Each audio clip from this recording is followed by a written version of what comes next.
Hey guys, welcome back to the channel. As you can see, it's a beautiful day out here in SoCal. Got the cans in the back. So hey guys, today I'll be going over the actual build of the ATS-V. I know this has been much anticipated. We'll start out with the car. I got it when it had 55,000 miles on it, bone stock. The only thing that was done to the car was ZZP dual exhaust.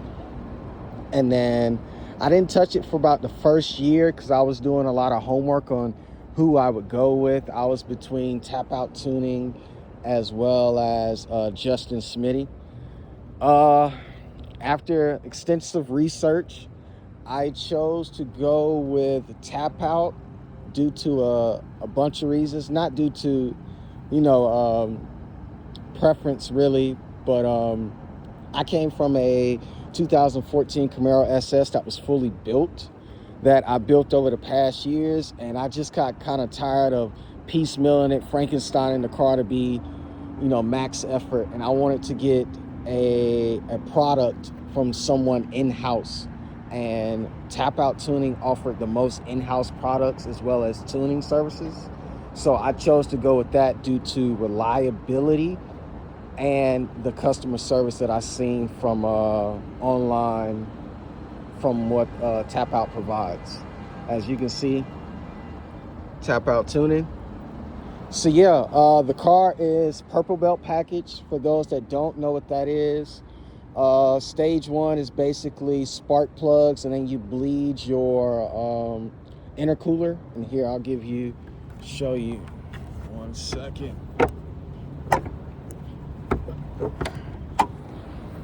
So here's your intercooler. So with the stage one, they give you the clear hose, the tube, and they want you to bleed it to verify that your intercooler or your brick is not dead. That's what they refer to it. When you're doing pulls, it'll close the throttle to save the intake or the temps. So that was the stage one. I drove on the stage one package for probably about 15 to 20,000 miles. I was very happy with the car, no issues. The stage one is referred to as the white belt, and that gave me roughly in the seat feel like 70 to 50 rear wheel horsepower. The car goes from 14 pounds of boost to 20, depending on what fuel you're running. Out here in SoCal, as you can see, we have 91. So I started out with 20 pounds of boost, but I was getting a low rail fuel pressure, in which we had to drop the boost down to 18, which the car was happy and still was making good power. From there, I went to the blue belt package, and that's where I did downpipes and throttle body. The throttle body on these cars is under the intercooler. That's top mount intercooler, so it sits right there. It's basically a ported throttle body and downpipes. So now with that, I had full exhaust from the turbos basically out through the remainder of the car. And that was really, really good for the car. It was extremely happy.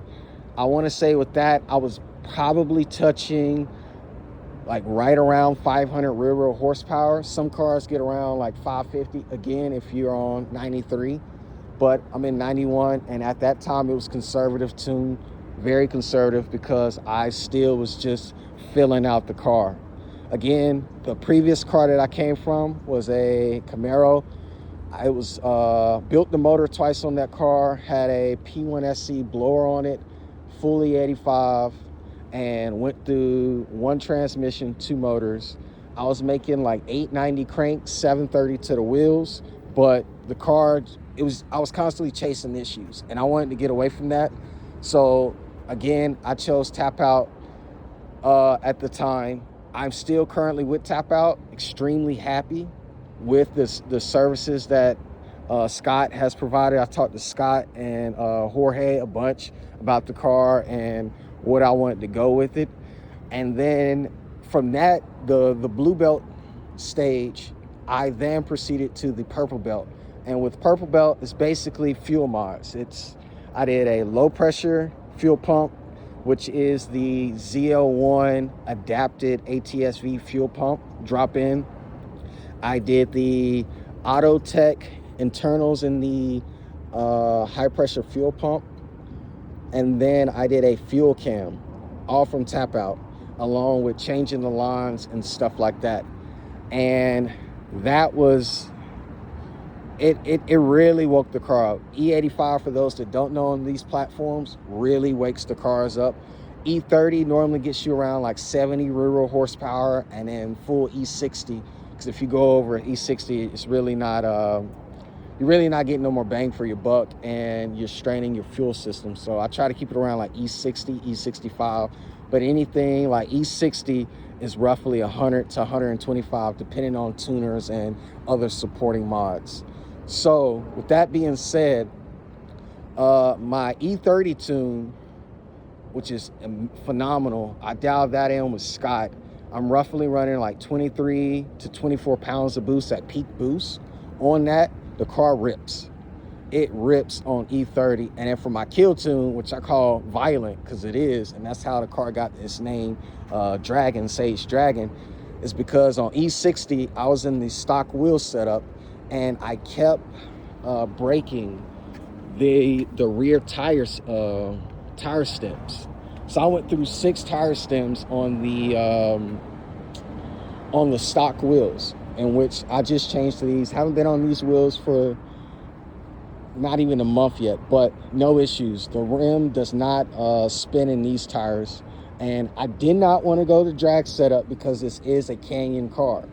So I sat down with Scott and we went over my build, and we went over what I wanted out of this car. And most people, depending on, it's really location, really. Shout out to Andrew, who's up in, I believe, Portland, Oregon. He helped me and gave me the confidence to start the channel.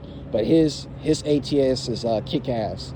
He's been kicking ass, taking names, and shout out to him for, you know, helping me get started with the channel. But his ATS is a drag setup, and it is demolishing a lot of cars out here on the streets. Like I said, this is a Canyon setup. Of note, I haven't really lost any real races. I beat a few bikes. I beat a couple of old schools.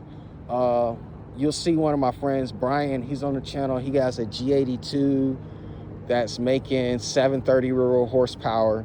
And he says me and him are neck and neck on my kill tune. So more to follow. Please like, comment, subscribe on the channel, and I will post those videos at a later date. But that is my build setup as of right now. For suspension for the Canyon build, the only thing I changed is the wheels. I am running Michelin's on here because I have a 8-speed auto. The car really doesn't get out unless I want it to. So I know with the manual cars, a lot of them like to do the strut braces in the front and the rear to keep the car steady, as well as some other things. But I really don't have to do that. The car's pretty planted in and out of the turns, and you'll see that in my Canyon videos. But again, this is a Canyon build, and the issue that I want to stress with the Canyon build is that the car is built to run at peak performance for extended periods of time. Via like a drag build, you can be max effort and the car only has to kind of stick together for anywhere from 8 to 14 seconds, depending on if you're doing like a quarter, an eighth of a mile to a half mile. So whereas the Canyon build, I beat up on those Canyons back there for at least 40 minutes. No high intake temps, no loss of oil pressure. The only thing that I did notice is brake fade, but when you're going in and out of turns for 40 minutes, you will get brake fade. So you got to just learn how to, you know, finesse the car and to put it where you want. But yeah,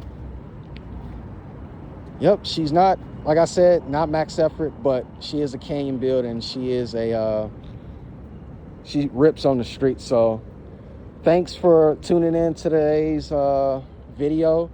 I will be posting more videos, probably next week.